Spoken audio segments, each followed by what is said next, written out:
Thanks for checking out my video. If you want to learn more from me, I have a lot of classes on Udemy. You can find the links to a lot of those in the description.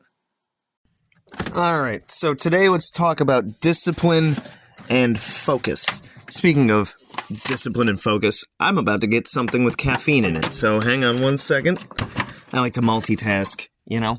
So, now, this of course is in the context of magic and to being able to do spell work and being able to do effective spell work and then going out into the real world and giving that spell work a means of manifesting.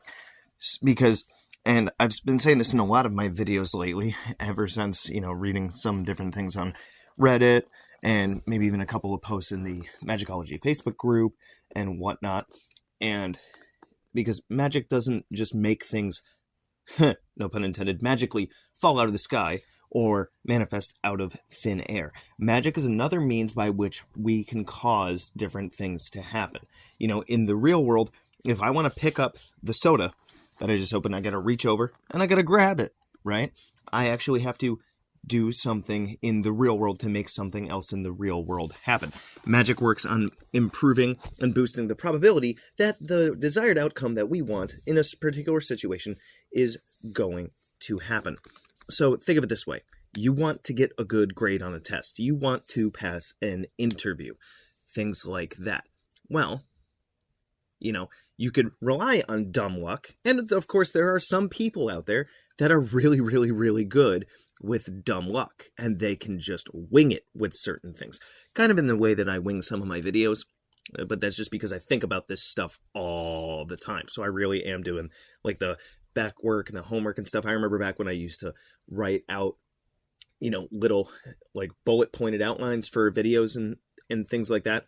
But getting older and doing way more adult things, I gotta kind of adjust that and whatnot.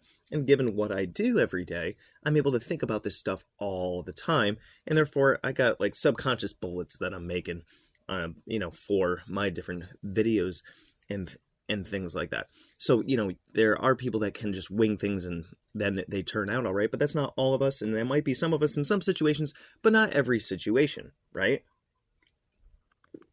So, having discipline and focus with working out. In order to build muscle, you need to go to the gym regularly. In order to get good at something, you need to do it regularly. In order to pass a test, you need to study. You need to know the material. In order to make magic work, we need discipline and focus. So how do we build focus?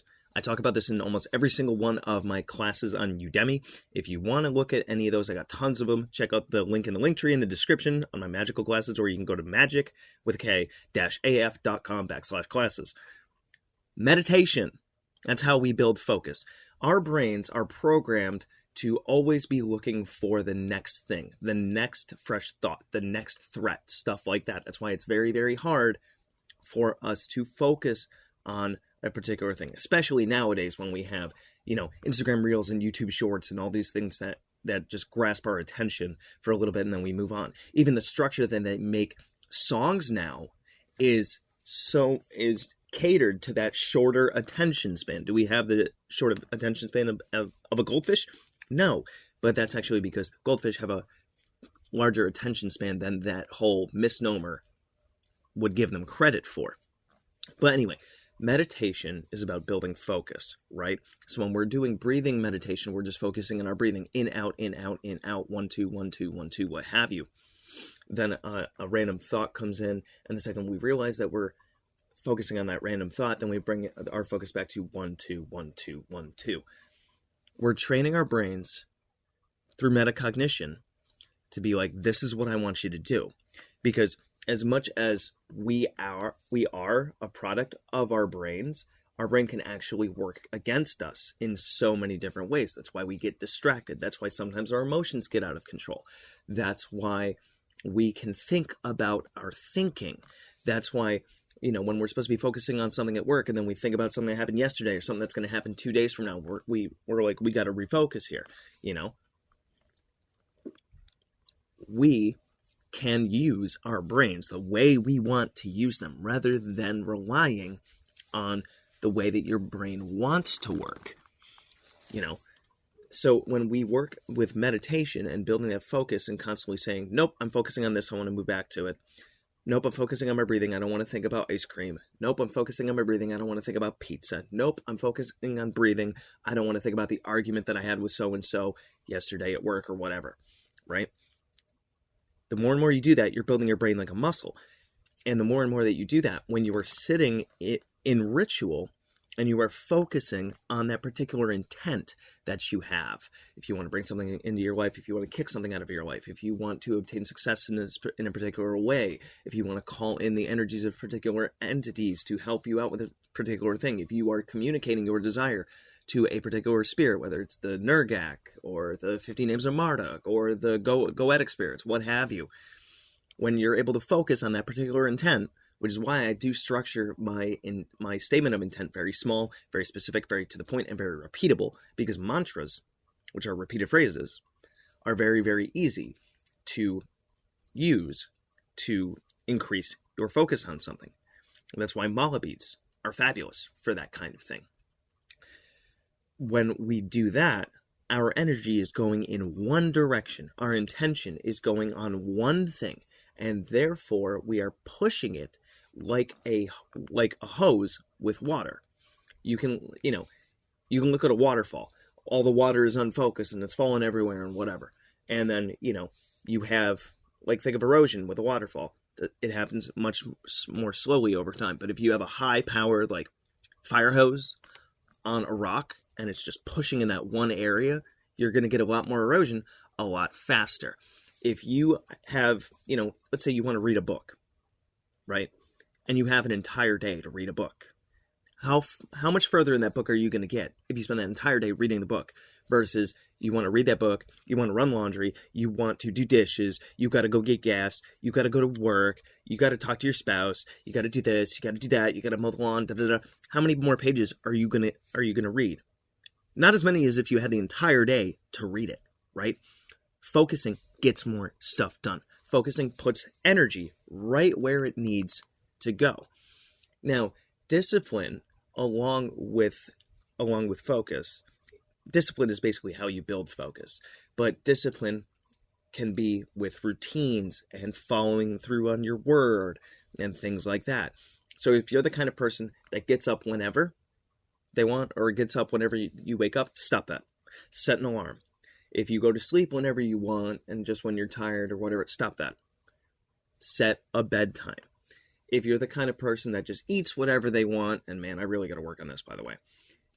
If you're the kind of person that just eats whatever they want and they don't have, specific rules about what they want to eat and what they can eat and what they shouldn't eat, even when they shouldn't eat, because I think they tell us that we shouldn't eat a certain amount of time before bedtime, stop that.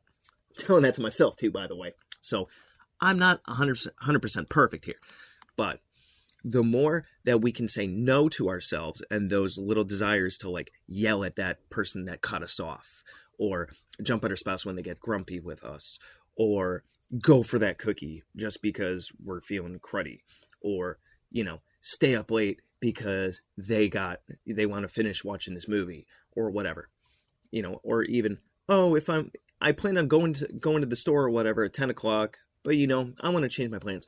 The more that you are in integrity with doing what you say you're going to do, the more disciplined you are.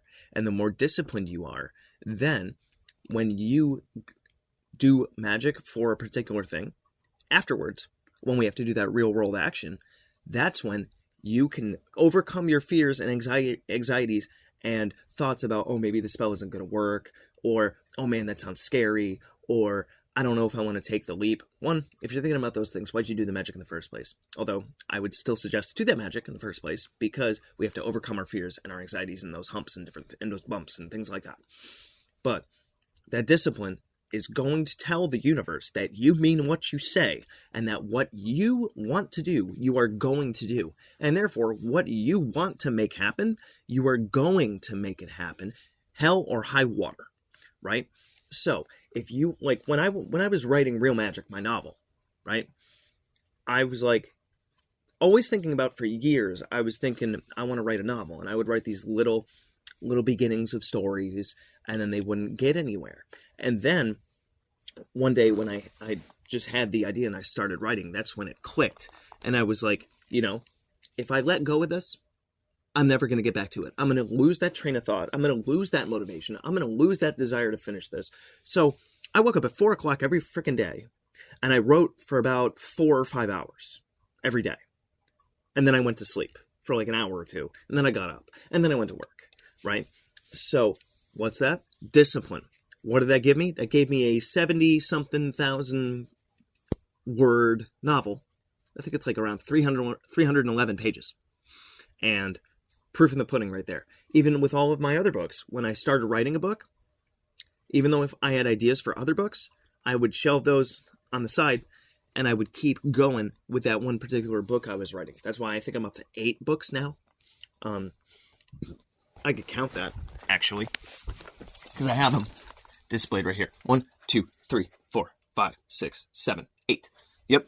I got Magical Mechanics, Guide to the Spheres and Beyond, Magical Theater, Creating Consciousness, Magical Movement, The Powers of Marduk, and Real Magic, and then Lama Gear. And actually, Handy Sigil Magic isn't on here, so 1, 2, 3, 4, 5, 6, 7, 8, 9.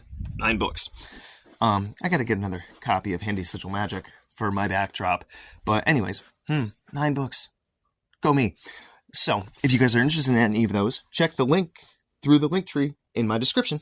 I don't mean to toot my own horn here, but the more discipline that you have in everyday life with what you eat, what you do, when you say you're going to do something, you do it. When you say you're going to be somewhere at a certain time, you do that. Showing up to work on time, getting a good night's sleep, eating right, eating what you want to eat and not eating what you don't want to eat, things like that. That is going to translate to you telling the world that you can do what you set your mind to. And then when you work with the spirits, they're going to be like, wow, this person means business. That means that if I help them out with this, they'll help me out with this. That means the deal that we make with energy in exchange for energy is going to follow through. If you want to work with a particular spirit and you want a long-term goal, then that means you're going to have to, feed them, give them offerings on a regular basis. What if this person or this spirit gets a read on your energy and it's like, wow, they're scattered and all over the place? Chances are they are not going to come back in a week and give another offering. You think they're going to want to work with you?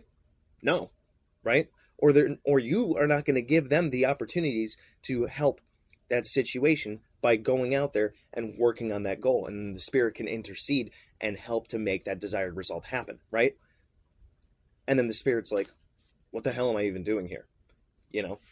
So discipline requires patience and integrity that you have to build over time.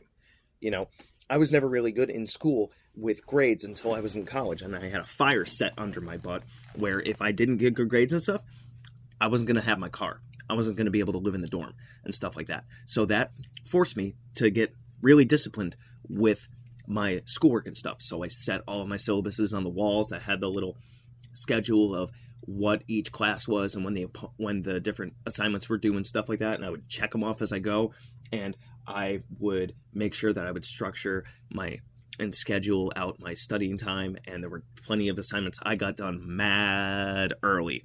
I remember one time, and I'll tell you the story if you're still here, by the way, because this is a pretty long video at this point. I was in this history class with this professor. His last name was Churchill, which was kind of funny given that he was a history teacher. But this one day, we were assigned to read and annotate like 70 or 80 pages in a book, right? And that means not only do you read through it, but you underline important things and you write stuff in the margins. It was a whole note-taking way that he was trying to teach me, which is what I do with all of my books now. So that really stuck with me. Thanks, Churchill. Anyways, the next day, because it was literally due the next day. The next day we come, everybody comes into the class, and only me and 2 other people had read and annotated all 70 pages. And he walked around and he asked us to flip, just fan the book a little bit to show that you actually read it or not. Only 3 of us did it. And there was 24 kids in the class.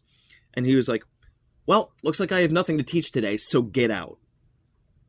And me and the 2 other people that actually did the homework sat there and we were like, well, we did it. So do we have to leave? And he's like, look, I'm not going to teach the same thing today to you three that I'm going to have to reteach tomorrow to the rest of them, right? So I'll see you tomorrow. And I mean, he said it in a way that was like factual, but not in a way that was condescending. And it really showed that like he appreciated the fact that we actually followed through and did the work, and that, you know, he just didn't want to waste our time as much as waste his time. And it actually makes more sense to me now I'm even thinking about it. Man, this was back in like 2006. Good times.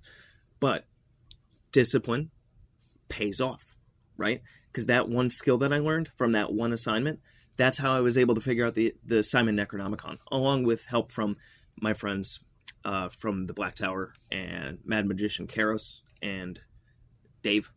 I don't know if he has a YouTube channel anymore, or whatever his YouTube channel name is. But anyways, fact is, discipline and focusing can get you way farther than just dabbling here and there and just doing a little bit, or just flying by the seat of your pants, or not putting 100% effort into it. So if you guys have made it this far in the video, thank you very much for staying here and listening to my inspirational rant on discipline and focus. If you want to learn more from me, definitely check out the links in the link tree down below. Please let me know any questions, comments, complaints, concerns, issues, and your thoughts on all of this stuff down in the comments, because I would love to hear more. If you like what you're hearing and all that stuff, definitely consider supporting me here on YouTube as a member, or on Patreon, where I share my early videos.